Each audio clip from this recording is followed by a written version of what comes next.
what you should know for the class, what you should know is as follows. That, give me one sec, what you should know is that we have two souls within us. One is very much a product of this world, and that's where our insecurities come from. That's where our anguish comes from. That's where our depression comes from. That's where our laziness comes from. That's where our sloth comes from. That's where all these things come from. How's it here? Good Yontif to you. Okay, so we just started. Let me say as follows. For the next few weeks, for the next week or two, we are not going to be reading the text of Tanya. We are going to, I just need to solidify some thoughts. Okay, what you should have in your class until now is, in your heads until now, that we have two souls. One is an animal soul and one is a godly soul. The animal soul is a product of this world. It has laziness, it has sloth, it has melancholy, it has lust, it has anger, it has depression, it has vanity, it has anything that's useless. Not useless, anything that's not godly, really. Okay. That is your animal soul. Then you also have a soul that is truly a part of God. That is the soul that comes down when you're 12. If you're a girl, it gets manifested in your body. When you're 13, as a boy, it becomes downloaded in your body. And that soul, the job of that soul, the second soul, which we learned about last week, which is truly a part of God, that comes from God's brain, so to speak, is there to change your animal soul. So if for 1 minute you're not having battle in your life, that means you're not achieving. Life is about a battle. That's in Jewish law, by the way. In Jewish thinking, if you're in cruise control, you're not battling. It has to be a fight every day between these two souls. The only person who doesn't have this sort of fight is a tzaddik, but we're not talking about tzaddikim now. We're speaking about us. So when you're feeling that life is getting you down and there's a battle, well, that's probably when you're achieving the most in life. And that's very important to understand, by the way, that life is about an internal battle between the godly soul and the animal soul. The godly soul is here to be the moral compass for the animal soul. The godly soul is here to change it. So we all have the wherewithal to change our natural instincts. If I'm born naturally depressive and life has thrown me curveball after curveball after curveball, I'm an angry, yechi person, comes the day after Rosh Hashanah, I can change. I can transform my animal soul into a godly soul. Okay. Now, if you remember towards the end of the last class, I said to you like this, that the godly soul comes from the brain of God. Then I said to you at the end, and sometimes, and we explained the difference between a godly soul, between a high soul and a low soul. Even a low soul is very godly, it's full of light. But we said that beyond this physical world are a whole bunch of spiritual worlds, each one lower than the other. A lofty, lofty soul comes all the way from the top, we'll elaborate at that another time, all the way from the top into a person's body. That's like a Moses of the generation. It's a Rebbe, a total, just wants to serve God. But some of us go through 4 different worlds until we get to this world. Who chooses who gets a high soul and who gets a low soul? That's predetermined by God, beyond our understanding. But there's another dimension to the soul. Sorry, we also said about the soul that it has 3 parts. A nefesh in the liver, a ruach in the heart, and a sham in the brain. But that's the soul itself. But then we also said that there is another thing that the soul has. We called it a garment. Garment, and that garment, which is the way the person functions in this world, is created through the thoughts of the parents during intimacy. Okay, so we threw that into it, which should have confused you a little bit. Okay, so it comes out that there's the godly soul, the animal soul, and then there's like another thing, like a film, like a garment around the soul, around the godly soul, or the animal soul, or whatever it is. There's another thing which is given by the parents' thoughts during intimacy. Stop. I now want to read to you a story which I WhatsApped everybody in the group this morning. If you could please open it. It is the story of Noah's sons. Everybody got it?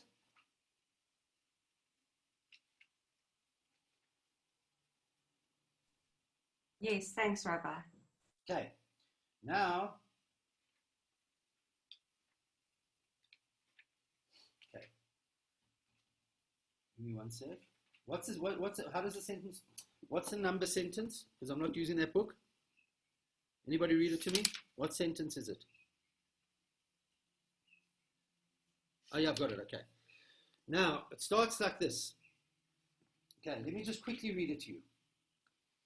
Noach ishad arat. Noach, sorry. Vahi b'nei Noach, and it was in the Vahi b'nei Noach, and the sons of Noach, hayotzim and Ateva, the sons of Noah, who came out of the ark with him was Shem, Cham, and Yafes.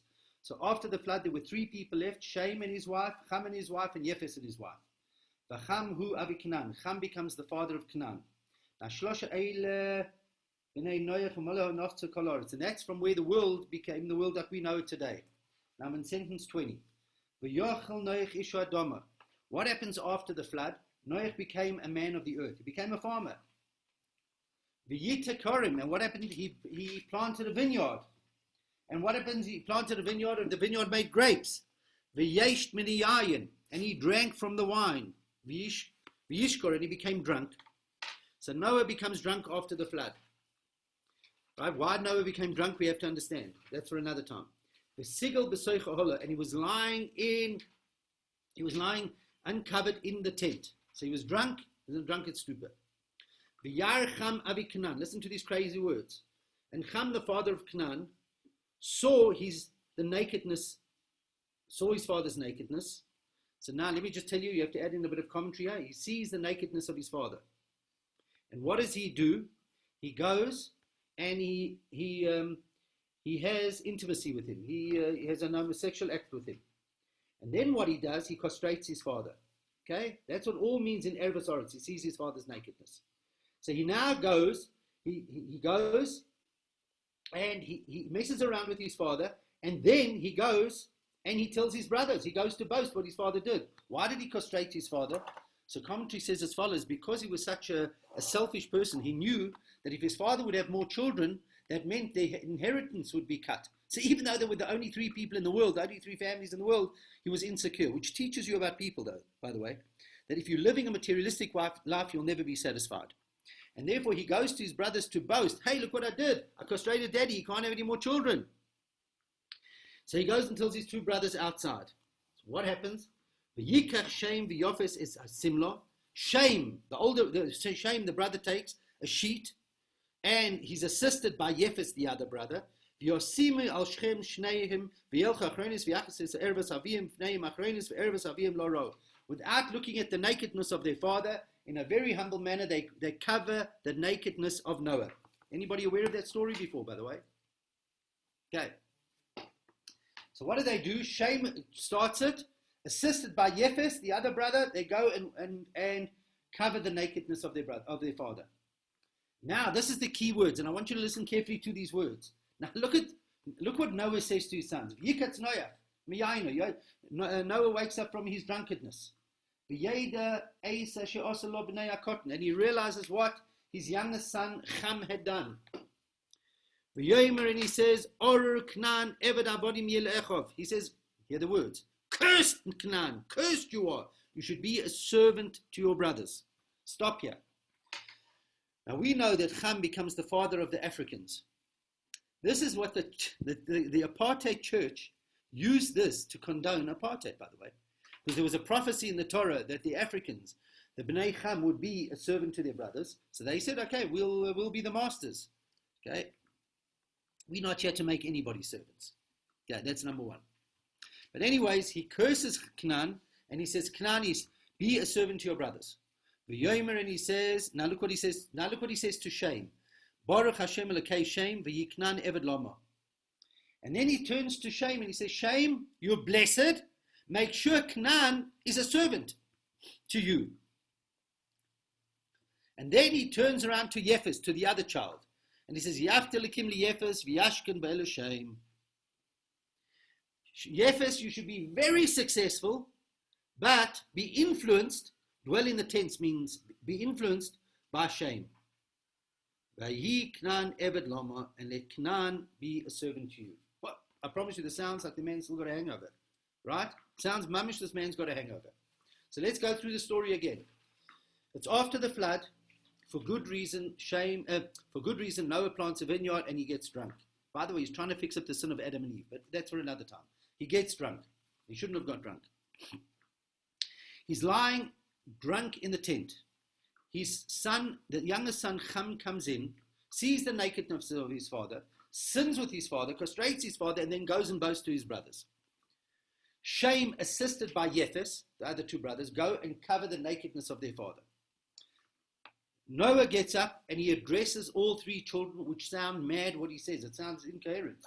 He says like this. He says, Ham, Canaan, you are cursed. Right? Canaan, you are cursed. I'm cursing you. You should be a servant to your brothers. Digest that. Ham, you cursed. You should be a servant to your brothers.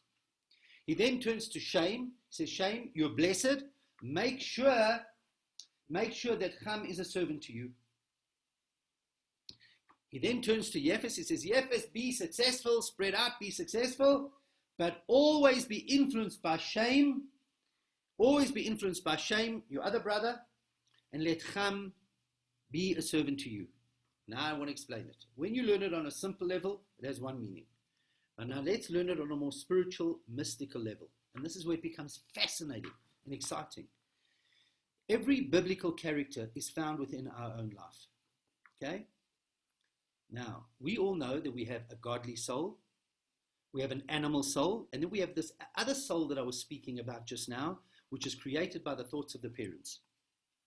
It's like a garment. Good. In the story, Shem is really our godly soul, because the Torah is not a history book.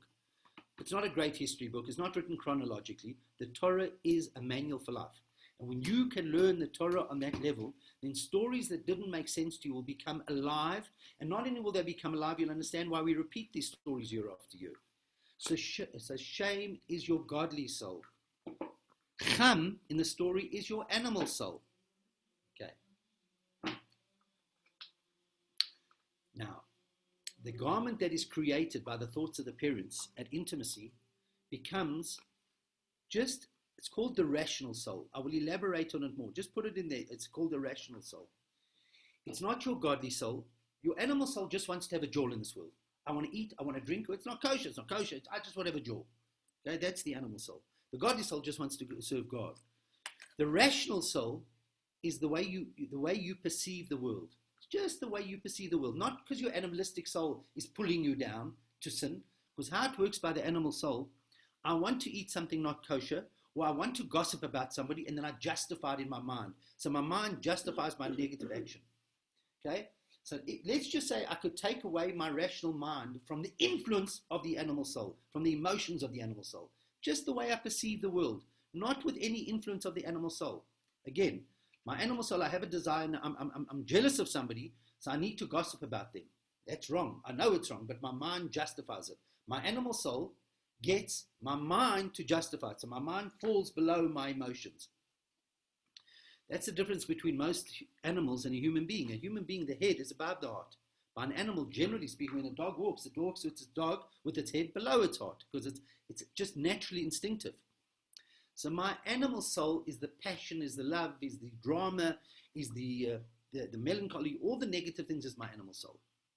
My animal soul gets my mind to justify it. That means my mind is subservient to my animal soul.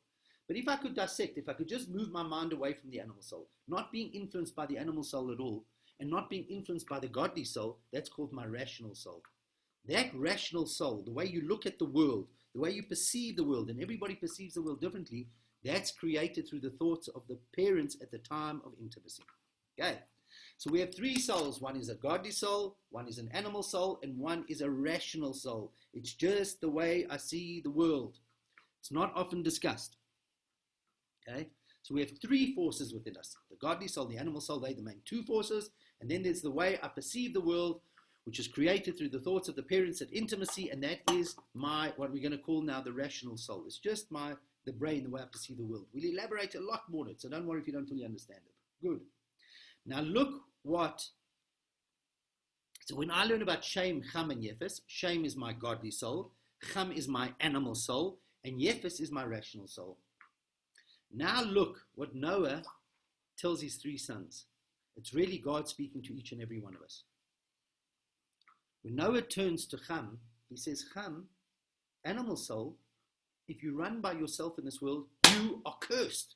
If you just live an animalistic way of life, you're cursed. You're going to have no disciplines. You're going to break every discipline in life. You're going to do all sorts of naughty things. And then you're cursed in life. So when he's talking to Ham, he's talking to the animal soul within every one of us. Ham, you are cursed.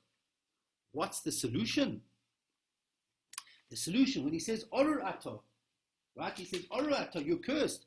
When he says, be a slave to your brothers, what he's really saying is he's giving the solution. What's the solution?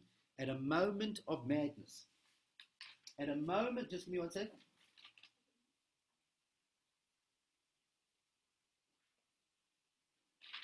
Right. At a moment of madness, when my animal soul wants to sin, when the cham in me wants to sin, if I sin, I'm going to be cursed. That's what he says to him, you're cursed. When he says you're going to be a servant, that's the solution. What's the solution? At a moment when I want to eat something not kosher, or say something not right, or do something that I know is wrong, my animal soul wants to do it. I've got to make him a slave either to my godly soul, i.e., don't do it because God doesn't want me to do it, so my godly soul is controlling it. And if I can't get to that level, then I'm not going to do it because my godly soul tells me it's wrong, then I mustn't do it because my rational soul tells me it's wrong.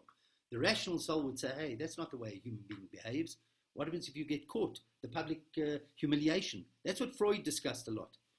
So let's go again. When Noah is speaking to Cham, he's speaking to the animal soul within us. He says, if you live a life of an animalistic life, you are cursed. What's the solution? To be a slave, either to the godly soul. Don't do it because God doesn't want you to do it. And if you can't get to that level, at least don't do it because your rational soul tells you that's not the way a normal human being behaves because of the disgrace, the public humility, the public humiliation, the public disgrace that you'll bring. Good. So now we understand Noah's discussion to Cham. Then Noah speaks to Shem. Who's he really speaking to? Our godly soul. He says, godly soul, you are blessed. You are the godly soul. You're blessed. What is your job? Your job is to influence your brothers to serve God. Right? Baruch Hashem Elokei Shem Vayiknan Eved Lo. Make sure that your animal soul is a servant to you. When your animal soul wants to sin, the godly soul should say to you, your godly soul should fight back and say, hey, you can't do that because Hashem doesn't want me to do that. Now, when he speaks to Yefes, when he speaks to the third child is the rational soul. He says, rational soul, enjoy your life. Perceive the world you want to. But promise me one thing. Promise me that at a moment that you've decided something is right, don't ever allow that because it's very dangerous. Because when your rational soul tells you something is right, then you've condoned it in your mind. Be influenced by your godly soul. In other words, the true definition of a religious Jew is somebody who subjugates his mind. In my mind, I've come to the decision that this and this makes sense, but the Torah says it doesn't make sense, or the Torah says this is the way to behave. I've got to give up my rational mind and subjugate it to the teachings of the Torah. And that's what he says to Yefes. Yefes, be successful, enjoy the world, perceive the world you want to. But don't ever allow yourself to make the decision. Your godly soul has to always be the moral compass for you. Now it's interesting.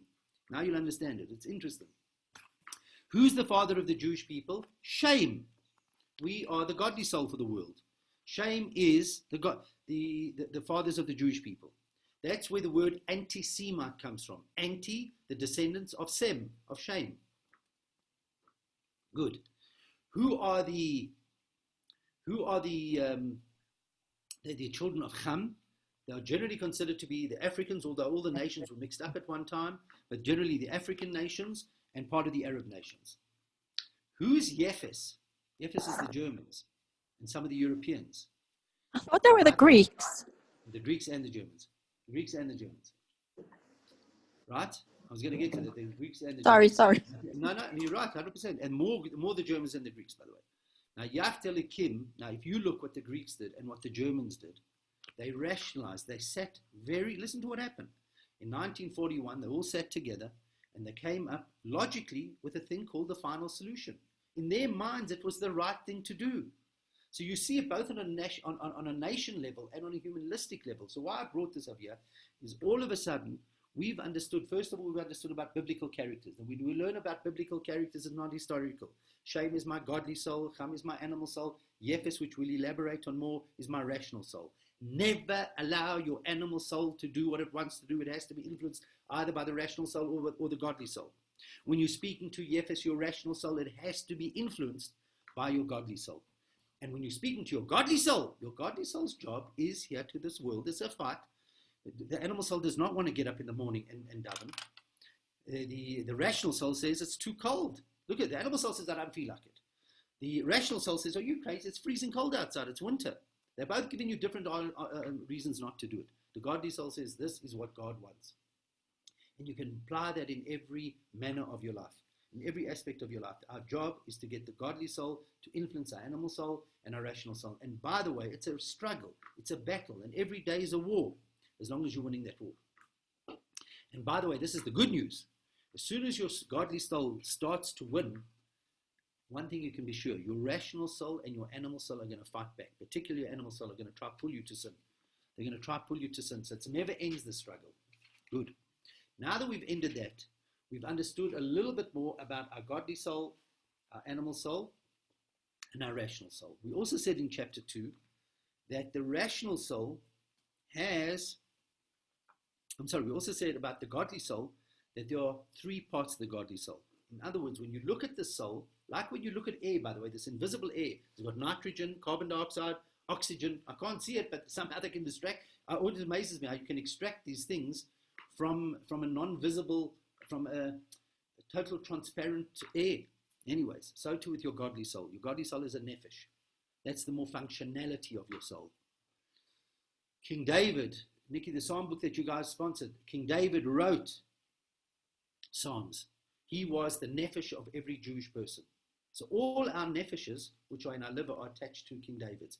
That's why if you look at some of King David's prayers, they are crazy, because King David feels the pain of the Holocaust survivor, of the person going to the gas chamber. He feels every pain throughout all time. Elijah the prophet is the ruach of everybody. Moses is the brain. But there are 2 other parts of the soul which he doesn't speak about yet in Tanya. Good. Now, all of a sudden, we've learned that you have the soul that has 3, let's call it dimensions to it. Like when you come closer to a fire, from a distance it was one big fire. As you come closer, you see blue, red, and yellow, the different gases. Now we're going to look at the soul a little bit deeper. And now, for those who've come to my shul, you would have learned part of this. So bear with me. I hope I don't bore you. We're now going to look at the 10 parts of the soul.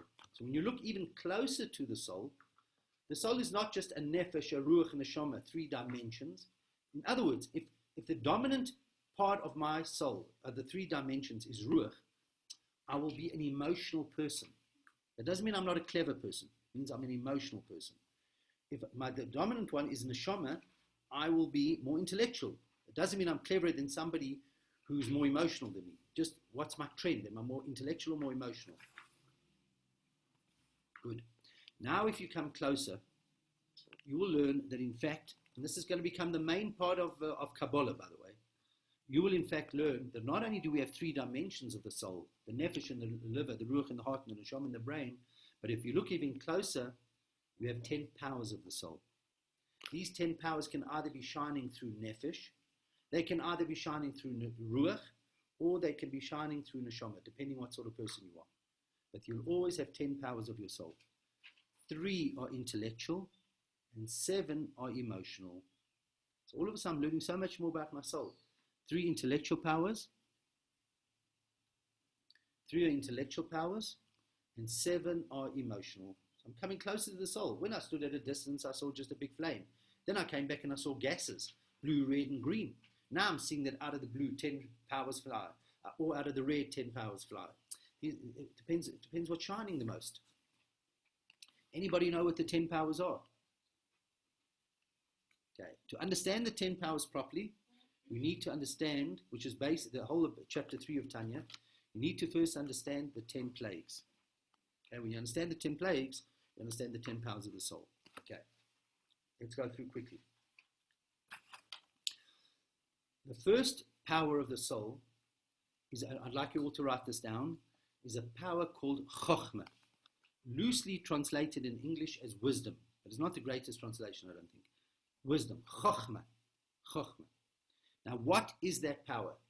That power is, I'm walking in the street, and I know everything about psychology, and all of a sudden I'm walking and, eureka, I found it. A new idea sprung to mind. Or I know everything about a particular business, and all of a sudden I've got a new idea. That's called chokhmah. There's a chokhmah in the animal soul, and there's a chokhmah in the godly soul. Okay? It's a flash of inspiration. Where did it come from? Just came from above. Good. Now, if I know everything about business, and all of a sudden I get a new flash of inspiration, if I stop thinking, then I'm going to lose the thought. But what happens if immediately I keep that thought in my brain, which is like really motivating me at the moment, it's really exciting me, and I run and I sit down with a pen and paper and I start writing down and I start analyzing that idea. Or I run to an accountant and I start talking the idea through with him. At that moment, I'm analyzing it.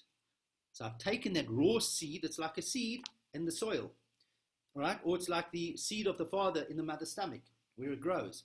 The seed is the chokhmah, the mother's stomach is called the bina, the analyzation. So the first level of the soul is called chokhmah, right? The second soul is called bina. Now it's interesting. The Gemara says that a father has more chokhmah and a mother has more bina, and that's true. The father is the chokhmah, it's the seed, and that seed develops in the mother's stomach for 9 months. That's interesting. The perfect pregnancy is 9 months. I told you now there are 10 powers of the soul. The semen is 1 plus the 9 powers plus the 9 months makes 10. So chokhmah is that flash of inspiration. Bah! Got the idea. But I've got to sit down, I've got to analyze it. I think the right brain is more chokhmah and the left brain is more, I can't remember which one is which. The right brain is more chokhmah and the left brain is more analytical. Now, when I have clearly understood something, I had an idea and I sat down and I really thought it through. I feel, and these are the key words, I feel intellectually elated. I feel unbelievably lekker. I've clearly understood it. But it's all in my brain. I'm walking around thinking I'm in heaven, but nobody else is sharing my great idea. By the way, coming back to this, inventors are naturally more chokhmah. Do you agree? They've got more flashes of inspiration. That's why inventors go insolvent, because they don't think it through. They just go from the idea and then they start buying this and buying that and making it work. They didn't analyze it properly. By the way, in our davening we pray for this, but I'll come back to this. So chokhmah is that flash of inspiration. Bina is when I take that idea and I develop it like the seed in the mother's stomach. I make it clear. Good. Now, when I've clearly understood something, it's all in my mind. I've got to get it into my heart. The third power of the soul is where your spinal cord hits your brain. And that is called, I'd like you to write this down, da'as. It's the third intellectual power, where the spinal cord hits the brain. It's called da'as. It only comes after I've clearly understood something. Now, obviously, there are different levels of clearly understanding something, but after I've clearly understood it, if I've just clearly understood and I stop there, let me give you an analogy. If I have a business idea and I think it through, and I think it through, and I think it through, I might as well be a professor of business in a university. But if I'm a businessman, I've got to get it out of my brain and put it into my heart. Because what makes the business work? Not the idea, the passion. Do you agree? What makes anything work? The passion, the love, the fear. I've got to get it out of my brain and put it into my heart. The power that does it, the power that takes, the intellectual power that takes the idea from brain, after I've had an idea, after I've clearly understood and puts it into my heart, is a thing called das. It's where the spinal cord hits the brain. Das in English is translated as knowledge, but what does it mean? That you're just living it. It becomes you, become possessed by it. Good. Then, that idea that I've had goes in, and the first emotion arises called love. I've got to make this business work. I'm loving it. I can't stop. I've just got to make it happen. Love, love, love. I fall in love with it. Just want to make it happen. I want to share it with everybody. But then another emotion flares up called severity or fear. Okay? Which says, hold on a second. If you just keep going, you're going to spend all the money. You've got to have a bit of fear. So fear is not a bad thing, by the way. I'm not talking about fear where you're scared of, where you're paralyzed with fear. I'm just talking about fear. Healthy fear is we have boundaries and disciplines. You don't bet the farm. Okay. So, now, can I keep you all 5 more minutes? Seriously, mate, tshuva? Okay, I'll give you 5 or 7 minutes. I now want to show you something. So, we have learned now 5 of the 10 powers within me. Chokhmah, the flash of inspiration. Bina, the analytical. Da'as, where the spinal cord hits the brain, where it takes that what I've clearly understood and puts it into the heart, that the heart goes and gets all excited or scared about it.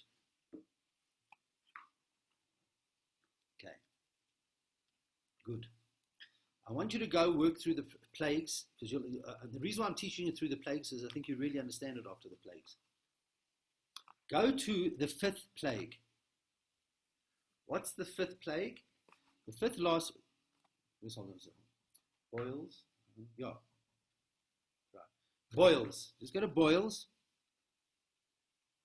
Boils corresponds to fear. If you're writing this down, if not, I'll do it again next week. Boil corresponds to fear. Hail corresponds to love. Locusts corresponds to da'as, that knowledge one, where the spinal cord hits the brain. Darkness corresponds to analytical, and death of the firstborn corresponds to chokhmah. So this is where it's amazing, because you have to ask yourself the question. I mean, Jews are clever people. Every single year we're going through the 10 plagues. Who cares what happened 3,300 years ago? In fact, who wants to hear that anybody who's hurt in history? Really doesn't bother me, to tell you the truth.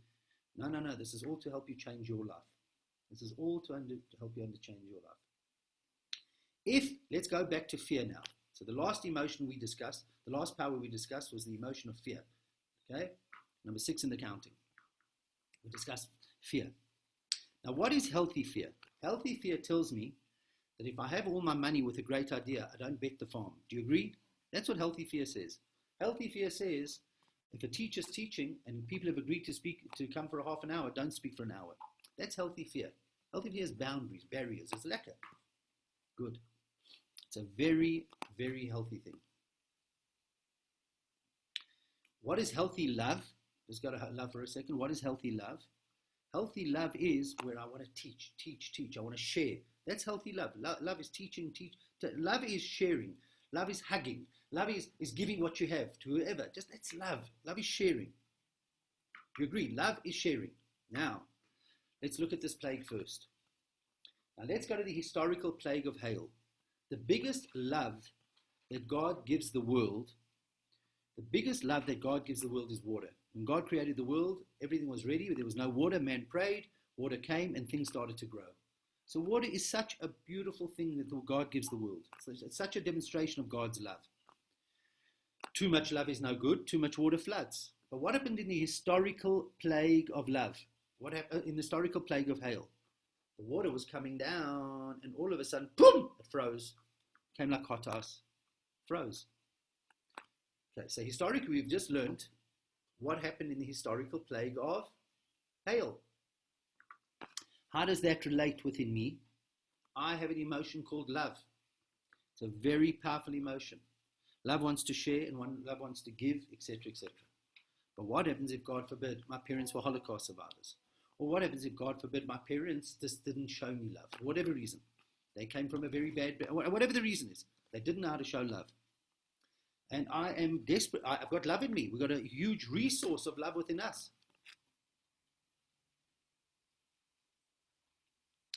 What happens at that moment? It could be, and then I go to school and teachers reject me, people reject me. It could be that I come out of school, and whatever happens in life, I might have had one or two other incidences, and all of a sudden I've got frozen love within me. I don't know how to show love. And now all of a sudden I get married and I got kids, I don't know how to show them love. It's very prevalent, by the way, people who don't know how to show love. That's called plague of hail. That's when my animal soul has taken over my body and I have plague of hail. I don't even know how to show love. I don't know how to show love in a normal manner. I don't know how to share my love. That's plague of hail.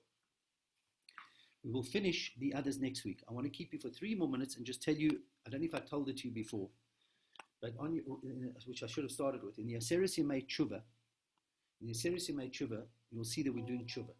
And on Yom Kippur, we're going to say a thing called Al-Chait. Everybody know what Al-Chait is, right? We're going to think a thing called Al-Chait. We're going to say Al-Chait 4 times on Yom Kippur. Called Nidre, Shachris, Musaf, Mincha, and Mincha 4 times. And we're going to say Ashamnu Bagadnu, not to confuse with Al-Chait, 5 times. I was going to say, why 5, 4? How many dimensions of the soul did I tell you? There were 5. That's why there were 5 services on Yom Kippur. Interesting. Now, just very briefly, I can't remember if we learned it in the previous year. What is the mitzvah of tshuva? The mitzvah of tshuva is regret and saying sorry to God. So if you look at the mitzvah, just like there's a mitzvah to fast in Yom Kippur, there's a mitzvah to to do tshuva. How do you do tshuva? You regret what you did wrong. You only have to do tshuva if you sinned. You regret what you did and you say sorry to God. But does it really help? So in a nutshell, this is how it works. In my heart, I have an animal soul. My animal soul has all sorts of feelings. I don't have to worry about him. God put him there. When does it become a problem? When it goes up into my brain. Because my brain has free choice. I can't control the emotions of my heart if I'm a regular person, but I can control the thoughts of my brain unless I'm sick. I can control the thoughts of my brain. I can put my mind wherever it has to be. Now, what happens if an evil thought came up into my heart and I allowed it to grow? I started to think of the evil thought in my heart, whether it be a gossip about another person, a negative thought, or whatever it might be. If you put infrared glasses on, you look in the world of thought, you've created a soul. So you've got 1,000 of millions of these souls that you've created. If they're good souls, they're going to be advocate angels for you. If they're bad souls, they're going to be bad angels. Then when you go and do the sin, you gossip. So I had this hate which was festering in my mind, and all of a sudden I backstabbed the person, I spoke bad about the person. I've then done the completion of the sin, I've created the body. So every sin is made up of the desire or the hatred and the actual gossip or the action of the sin. So every sin is made up of two parts, the thoughts, and however much you think about it, the bigger the soul, and then the action which creates the body. Now these might be invisible, but they're there, they're billions of them there. Comes Yom Kippur, oh, God is judging me. I've got to get rid of them. How do I get rid of them? I stand in the Seres Yemei Tshuva, in the 10 days of penitence, and I stand on Yom Kippur, and I regret what I did. To some degree, I regret what, God, I'm sorry.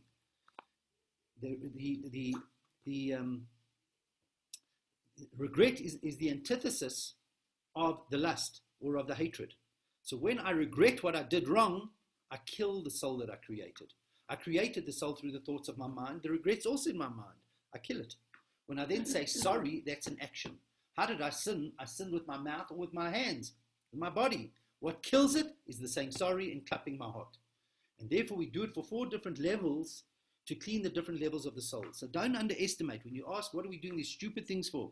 On Rosh Hashanah and Yom Kippur, we actually are wiping away any prosecuting angel, any prosecuting offspring of yours, both in the world of thought and in the world of action. So please God, we should use these days well. We should throw a little bit more charity in the box every day. And please God, God should seal us all, every one of you and your families, with an amazing good year. Good Yom Tov. Yom Tov, everybody. Thank you, John Rabbi. said